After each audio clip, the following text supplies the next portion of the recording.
Everyone welcome to అపూర్వ వంటలు. మా ఇంట్లో ఆల్ టైమ్ ఫేవరెట్ అయిన ఒక కర్రీని అయితే ఇవాళ నేను మీతో షేర్ చేస్తున్నాను. అదేంటంటే నల్ల శనగలతో చేసే కుర్మా. ఇదైతే పూరికి చపాతీకి కాంబినేషన్గా అదిరిపోతుంది. ఇంకా బగారా రైస్కి, నార్మల్ రైస్కి, బిర్యానీకి కూడా కాంబినేషన్గా చాలా బాగుంటుంది. ఎస్పెషల్లీ పూరి అయితే రెండు తినేవాళ్ళు ఈ కూర చేసి పెట్టారంటే 4-5 పూరీలు లాగించేస్తారు, అంత బాగుంటుంది. దీనికోసమైతే నేను ఒక 400 గ్రాముల వరకు కూడా ఎర్రటి శనగల్ని తీసుకున్నాను. వీటి ప్లేస్లో మీరు నల్ల శనగలు లేదా కాబూలి శనగలైనా వాడుకోవచ్చు. వీటినైతే ఫస్ట్ వాటర్ తోటి 2-3 సార్లు శుభ్రంగా కడిగేసుకోండి. అలా కడిగిన తర్వాత దీనిలో 1 లీటర్ వరకు వాటర్ని వేసేసి ఓవర్ నైట్ లేదా 6 to 8 అవర్స్ వరకు నాననివ్వండి. అలా నానితేనే శనగలు అనేవి ఈజీగా ఉడికిపోతాయి. ఇప్పుడు ఇదైతే మూత పెట్టేసేసి చక్కగా పక్కన పెట్టేసుకుందాము. నేనైతే మార్నింగ్ చూసేటప్పటికి ఈ శనగలు అనేవి బాగా నాని ఉబ్బిపోయి కనపడుతున్నాయి. ఇలా కనుక నానితే శనగలు ఈజీగా కుక్ అవుతాయి.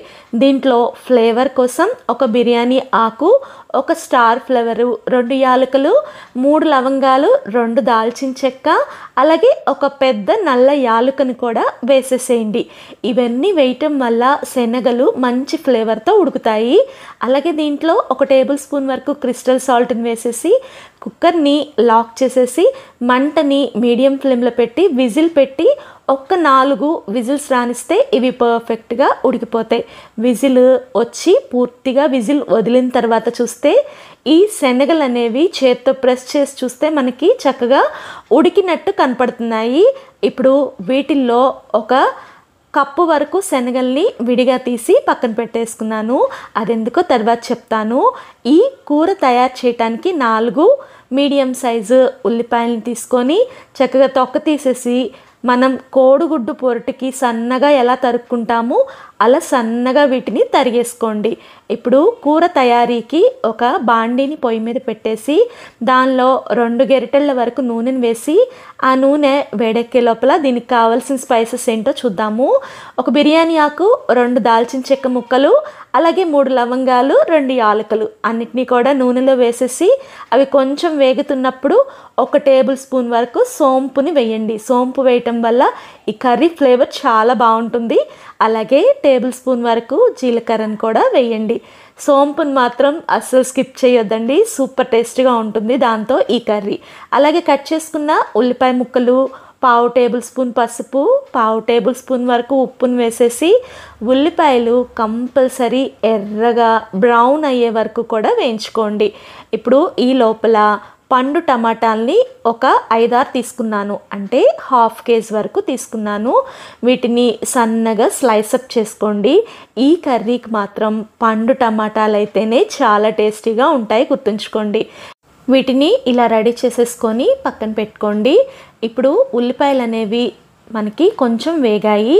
అల్లం వెల్లుల్లి పేస్ట్ 1 టేబుల్ స్పూన్ వరకు దీంట్లో వేసేసుకొని అల్లం వెల్లుల్లి పేస్ట్లో ఉన్న పచ్చిదనం కూడా పూర్తిగా పోయే వరకు చక్కగా ఫ్రై చేసుకోండి. అలాగే 5-6 పచ్చిమిర్చిని మధ్యలో చీల్చుకొని వాటిని కూడా ఈ స్టేజ్లో వేయటం వల్ల మనకి పచ్చిమిర్చి ఫ్లేవర్ అనేది కర్రీలో బాగా తెలుస్తుంది. ఇదంతా కూడా బాగా ఫ్రై చేసుకున్న తర్వాత సన్నగా కట్ చేసుకున్న టమాటా ముక్కల్ని కూడా దీంట్లో వేసేసేయండి. అలాగే దీంట్లో 2 టేబుల్ స్పూన్ల వరకు కారాన్ని కూడా వేసి 1/2 టేబుల్ స్పూను సాల్ట్ని వేయండి. ఇదంతా కూడా బాగా కలిసే విధంగా ఒకసారి మిక్స్ చేసుకోండి. కారం, ఉప్పు మీ టేస్ట్కి తగ్గట్టు అడ్జస్ట్ చేసుకొని వేసుకోండి. ఇప్పుడు ఈ టమాటా అయితే మెత్తగా ఉడకాలి కాబట్టి మూత పెట్టేసేసి ఒక 5-6 నిమిషాలు సిమ్లో దీన్ని ఉడికించుకోండి. చూడండి, ఒక 5 నిమిషాల తర్వాత చూస్తే టమాటాలు కొంచెం మెత్తబడినట్టు అనిపించినాయి. సో టమాటాలని లైట్గా గరిటెతో స్మాషప్ చేసుకుంటే మనకి కర్రీ అనేది చక్కగా గుజ్జులాగా ఫామ్ అవుతుంది.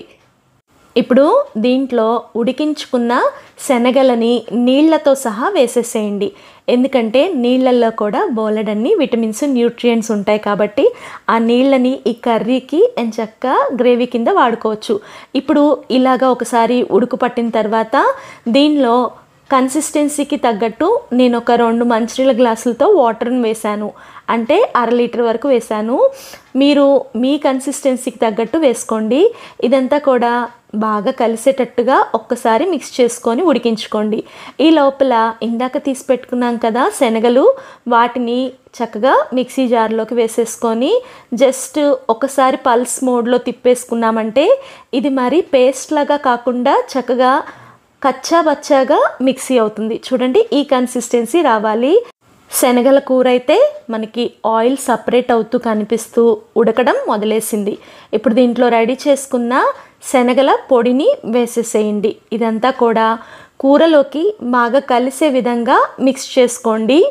ఇప్పుడు ఈ కూర అంతా కూడా చిక్కబడి దగ్గరికి ఉడకాలి.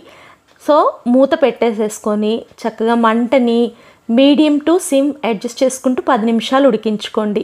చూడండి, 10 నిమిషాల తర్వాత ఆయిల్ సపరేట్ అయ్యి కనపడింది. ఇప్పుడు దీంట్లో ఒక 1/2 టేబుల్ స్పూన్ వరకు కూడా గరం మసాలాని వేసేసేయండి. గరం మసాలా ఫ్లేవర్ మీకు ఎక్కువ ఇష్టం ఉంటే ఎక్కువైనా వేసుకోవచ్చు. మిక్స్ చేసుకొని మళ్ళీ ఒకసారి మూత పెట్టి ఒక్క 5 నిమిషాల పాటు మీడియం ఫ్లేమ్లో కుక్ చేసుకోండి.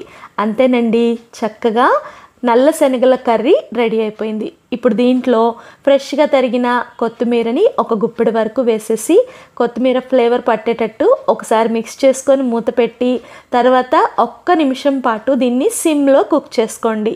చూడండి ఎంత బాగుందో కన్సిస్టెన్సీ చూడటానికి. ఇదైతే అసలు మంచి ఫ్లేవర్తో తింటుంటే థిక్ గ్రేవీతో చాలా టేస్టీగా ఉంటుంది.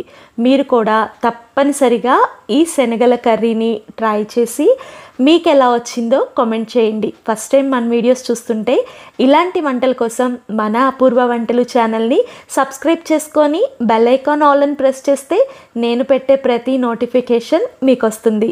వీడియో నచ్చితే లైక్ చేయండి. దానివల్ల తెలియని వాళ్ళకి కూడా ఈ వీడియో వెళ్ళి వాళ్ళకి యూజ్ అవుతుంది.